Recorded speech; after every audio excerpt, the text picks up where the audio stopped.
Ahora, de todos estos objetos, pues muchos de ellos tienen masa. Les digo, incluso los neutrinos que nosotros suponíamos al principio, creíamos que no tenían masas y tienen masa, y por lo tanto también deberían de sentir la fuerza gravitacional. Bueno, y además aquí al centro ven unas partículas muy especiales. Estas 4 partículas junto con las 5 son unas partículas que nosotros llamamos bosones y son las partículas que son las encargadas de mediar las interacciones. Entonces el fotón es la partícula encargada de mediar la fuerza electromagnética. W y Z, W más, W menos y Z son los responsables de mediar la fuerza fuerte. Los gluones, esta G que está aquí, son los y el bosón de Higgs, que es el último elemento que hemos descubierto en el año 2012, se observó por primera vez en los experimentos en la Tierra, es el responsable de darle masa a las partículas que tienen masa. La interacción con este bosón es el responsable de darles la masa. Entonces, esto ya está estudiado. Esto es un compendio de una teoría matemática con un soporte matemático robusto, en el cual nos pueden explicar 3 de las fuerzas fundamentales de la naturaleza: electromagnética, débil y fuerte. Y nos arrojan este contenido de partículas. Pero el modelo estándar, con lo exitoso que es, con lo preciso que ha sido hasta el momento y lo difícil de vencer que ha sido, porque no lo hemos logrado sacar de circulación, tiene problemas, ¿ok? Tiene problemas, presenta problemas. Es nuestra teoría más efectiva, la teoría más, la mejor teoría que tenemos para explicar la materia tradicional, la materia ordinaria, pero sí tiene sus problemas. Y entre esos problemas es que no explica lo que es la masa, por ejemplo, que también le podemos llamar el problema del sabor. No sabemos lo que es la masa. Hasta ahorita es una propiedad que tienen las partículas que me permite diferenciarla, pero no tengo una respuesta al origen de la masa. Los neutrinos, la oscilación de neutrinos, esas partículas que les decía que creíamos que no tenían masa, punto número 1, si tienen masa, y además pueden oscilar, pueden cambiar su sabor. Un neutrino del electrón se puede convertir en un neutrino del muón o del tau conforme viaja a una cierta distancia. El problema de la jerarquía, que tiene que ver con la corrección a la masa del Higgs. La teoría nos permite ciertas correcciones y entonces hay que arreglar esos problemas que tiene la teoría, porque el Higgs tiene una cantidad, una masa particular, y no puede darnos una cantidad distinta. La simetría materia-antimateria, porque cuando yo volteo afuera, aquí a mi lado, a la derecha, ustedes voltean a la izquierda suyo, no ven un objeto hecho de antimateria y solamente vemos materia. Y además, ¿por qué el modelo estándar o cómo es la forma en la que nosotros podemos incluir a la gravedad, esa otra fuerza que se nos está yendo de las manos? Es una fuerza muy, muy, muy débil, es una fuerza, pero que todos estamos sujetos a ella, todos la sentimos, pero entonces no encontramos todavía la forma de meterla dentro de estas descripciones cuánticas para explicar cómo sucede a estos niveles de escalas muy pequeñas. Entonces, ¿qué necesitamos? Pues el modelo estándar no es suficiente para explicarlo y necesitamos entonces ir más allá del modelo estándar. ¿Y con qué nos referimos ir más allá del modelo estándar? Pues es plantear nuevas teorías, agregarle a lo mejor cosas al modelo estándar o simplemente pensar en otras cosas adicionales que nos resuelvan. Uno, nos expliquen lo que ya explica el modelo estándar, más las soluciones a estos problemas. Les digo, estos son algunos de los problemas que están ahí por resolverse. Y entre ellos podríamos incluir también la naturaleza de la materia oscura.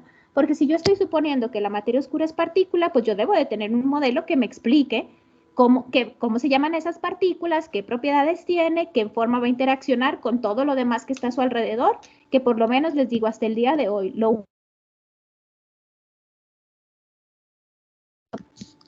Bueno, y entonces fíjense, todos estos modelos, más allá del modelo estándar o estos modelos adicionales para explicar lo que nosotros no sabemos, y que déjenme decirles que hay muchísimos porque los humanos somos bien prolíficos y les digo que nuestra imaginación es vasta y nos da para plantear muchísimas soluciones a estos problemas, pues entonces tenemos muchas explicaciones.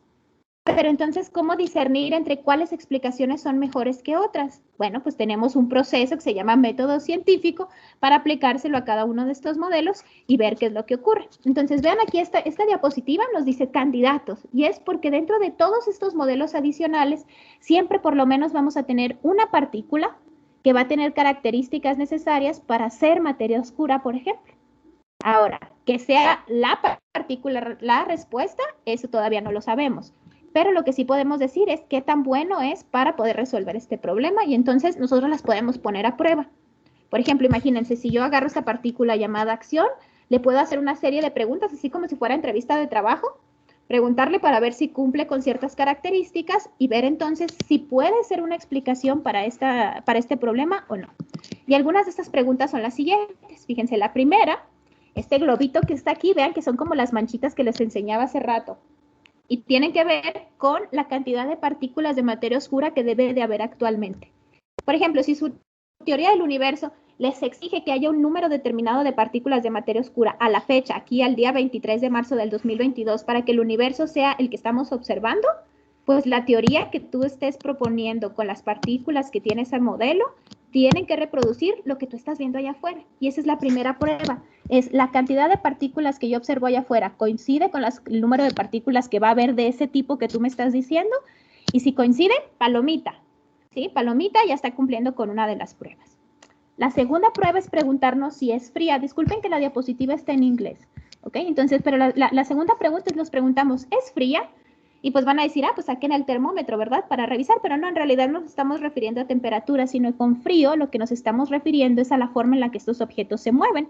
Un objeto que es frío es un objeto que se mueve lento, un objeto que se mueve a velocidades, decimos, no relativistas, es decir, ni cercanas a la velocidad de la luz. Y nosotros suponemos que la materia oscura es fría porque si fuera caliente, que es el contrario, caliente significa que se mueve a velocidades relativistas o velocidades cercanas a la velocidad de la luz, entonces no podríamos reproducir la estructura que estamos viendo en el universo. Entonces yo le estoy pidiendo que sea fría. Y si es fría, si se mueve lento, palomita también para esa partícula. Luego nos preguntamos si es neutra. Neutra en términos de carga eléctrica, ¿ok? Por lo menos hasta el momento no hemos determinado que existe interacción electromagnética y por lo tanto, pues yo le pido que no tenga carga eléctrica para que no interaccione de esa manera. Después, el punto 4 y el punto 5 tienen que ver con la forma en la que la materia oscura me va a mí a permitir que el universo evolucione.